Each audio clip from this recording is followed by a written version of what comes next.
काम पण आहे मला पुण्यावर आणि नंतर कुठं जाता येतं काय करता येतं ते पण बघूच. सो आता निघालो आहे. सकाळचे वाजले ऑलमोस्ट 4:45 आणि सॅटर्डे आज. सो बघू काय काय कामं होतात. आता निघू. सकाळच्यावरून 5 वाजले आणि भाई मुंबई एनी टाईम रेडी असते नाही का. कोणी गाड्या धुते, कोणी कॅबवाले कॅब धुते.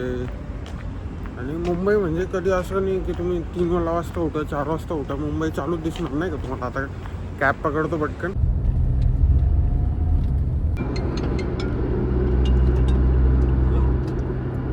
तुला नाही का पुण्यात आम्ही येतात सकाळी सकाळी मिसळ. आता वाजले सकाळचे 7:30 आणि मिसळ भेटून जाते बाई आपली मल्हारी लक्ष्मी चौकात. आता ती खातो आणि मग रूमवर गेल्यावर बोलतो. फायनली आलो रूमवर आणि आत्ता आहे 2-3 कामं ती करून घेऊ. मग नंतर अनकट संकेत पण येतो त्याला पण भेटायचे संकेतला. सो त्याच्या अगोदर गाडीचा एक्सपिरियन्स सांगतो भाई. इनोवा क्रिस्टा होती, मला व्हिडिओ काढायला चान्स नाही भेटला कारण डायरेक्ट झोप लागून गेली. एवढी कम्फर्ट आहे ना भाई त्या गाडीत. तुम्ही किती पैसे घाला कोणती गाडी घ्या पण त्या गाडीसारखं कम्फर्ट कुठल्याच गाडीत नाही. म्हणजे जेव्हा मी त्या गाडीने ट्रॅव्हल केलं आहे जेव्हा ट्रॅव्हल केलं आहे किंवा बसलो आहे त्या गाडीत नेहमी एक रॉयल फील येतो. म्हणजे कम्फर्टच्या बाबतीत तुम्ही फॉर्च्युनर मर्सिडीज BMW किती पण गाड्या घ्या पण भाई त्या गाडीचा नाद नाही. किती पण किलोमीटर होतं भाई अशी झोप लागत होती. एक तर मी सकाळी किती 4ला उठलेलो, जाम झोप लागत होती. डायरेक्ट बसलो आणि डायरेक्ट डायरेक्ट इथं पुण्यात आल्यावरच जाग आले नाही का. भाई गाडी म्हणजे ती इनोवा आता डोक्यातच बसली. काहीतरी करेक्ट कार्यक्रम करावा लागणार आहे दादांच्या स्टाईलमध्ये. बघू आता काय काय पॉसिबल होतं. पण सकाळी मॉर्निंगमध्ये जेव्हा आलो थोडी झोप लागत होती पण आता फ्रेश वाटते एकदम. इकडं बॅकचा ब्लॅक दिसत असेल बट जास्त ठीक आहे. आता मी माझी कामं वगैरे आवडतो तोपर्यंत 12-1पर्यंत संकेत येत होते. सो मग बघू कुठे जाता येतं. सो डायरेक्ट 12-1ला भेटतो मी आता फ्रेश वगैरे होऊन. ओके आणि जी कामं आहे ती पण करून घेतो.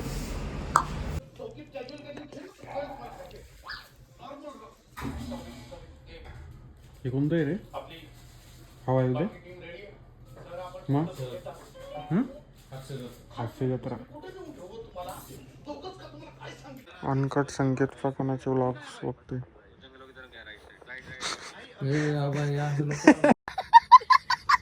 संकेतच्या गाडी इथून आहे आपलं चिंचवडगाव पूर्ण. एडिटिंग चालू आहे. चाय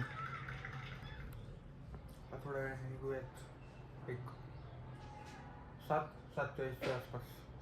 शेवटचा गिरीदारीचा वडापाव संकेत नॉट शेवटचा आत्ताचा म्हणजे मुंबईला जाण्या अगोदरचा. सकाळपासून चालू होतं माझं लक्षात होतं पण सकाळी मिसळ खाल्ली म्हणून असं वाटलं की नंतर खाऊ चान्सच भेटला नाही. आता जायच्या टायमाला 15 मिनटं होती तर संकेत सेट बोलले की खाऊन घेऊ. मग आता चालले आलंच वडापाव.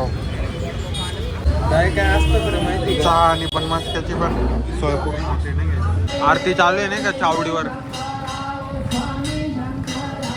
शनिवार आहे आज. चहा बिझी आहे आणि आपण कधीच आहोत आता निघू. भेटू संकेत सेट पुढच्या शनिवार रविवारी.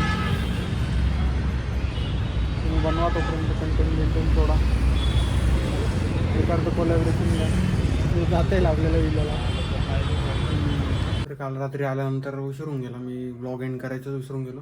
मजा आली एका दिवसात. पुण्यात खूप ठिकाणी फिरलो. संकेतकडे गेलो, गिरधारीचा वडापाव खाल्ला, नंतर बनमस्का, नंतर दुपारी सकाळी 7 वाजता उतरल्या मारतंडाची मिसळ खाल्ली लक्ष्मी चौकात, चहा पिला. म्हणजे ओव्हरऑल एका दिवसात मुंबईवरनं पुण्याला जा, परत पुण्यावरनं रिटर्न मुंबईला येऊन ती पण सगळी मजा आणि म्हणजे सगळं जे काय माझं फेवरेट आहे पुण्यातलं ते सगळं खाऊन पिऊन येणं वर्थ इट. आणि दुसरा म्हणजे सर्वात खतरनाक आणि सर्वात भारी तो इनोवा क्रिस्टाचा एक्सपिरियन्स. जाताना पण इनोवा क्रिस्टाने गेलो, संध्याकाळी येताना पण इनोवा क्रिस्टाने आलो रात्री. सो ओव्हरऑल भाई ती काय गाडी आहे. म्हणजे मी खूप दिवसांपासून तिच्याने एवढं ट्रॅव्हल करत नव्हतो. मी तर फॅन आहेच त्या गाडीचा बट खूप दिवसांआधी एवढं ट्रॅव्हल नव्हतं करत जेवढं मी काल म्हणजे सकाळी आणि संध्याकाळी केलं. भाई जाणवतच नाही की तुम्ही एवढं 200 किलोमीटर जाऊन आले. 200 तर नाही, आपलं 150 किलोमीटर इथून पुणे, 150 किंवा 170.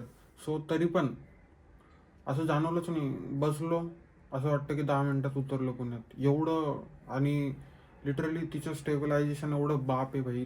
मी लॉक केला नाही रात्री येताना. लास्टच्या रोमध्ये बसलेलो मी. जसं अर्टिगामध्ये आपण लास्टच्या रोमध्ये बसलो की उधळते गाडी. म्हणून मोस्टली आपण काय करतो, ट्राय करतो की जर सपोज ड्रायव्हर आपल्याला पाठीमागची लास्ट रोमध्ये बसवत असला, सो आपण त्याला सांगतो की मधली रो नाही तर ड्रायव्हरच्या बाजूला मी बसतो. पण भाई वर्थ इट होतं. मी म्हटलं मला एक्सपिरियन्स करायचंच आहे लास्टच्या रोमध्ये बसून बघू. आणि एवढी मोठी स्पेस आहे. अर्टिगा कुठंच लागत नाही ना, रोमिओन लागते. रोमिओन अर्टिगाच्या स्टेजवर बनलेली. बट जो मागचा स्पेस आहे ना, एवढी मोठी स्पेस, आरामशीर 3 लोक बसू शकतात. आम्ही 2च बसलेलो, बट 3 आरामशीर बसू शकतात. एवढी मोठी म्हणजे अशी ती फुगलेली काइंड ऑफ आहे नाही का पाठीमागून पण.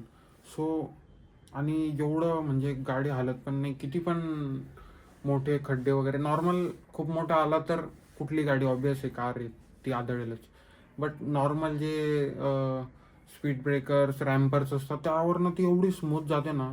आणि स्टेबलाइज एवढं हे आहे की म्हणजे मी बघितलं कालचं रात्री येतानाचे ते दादा होते, एक नंबर भाई चालू होता तो माणूस गाडी. म्हणजे इन्स्टंट अशी ओव्हरटेक करताना पण तिचं स्टेबलायझेशन इतकं म्हणजे पॉवरफुल आहे की असं जाणवतच नाही झपकन. दुसरी तिच्या जागी इकोस्पोर्ट वगैरे राहिली असते, खूप डेंजरस पलटी पण होऊ शकते. बट ही जागेवर फिरते नाही का. त्याच्यामुळे मला वर्थ इट आहे ती इनोवा क्रिस्टा. 10/10. बघू काय गणित बसतं. गणित बसलं तर बसवूच नक्की.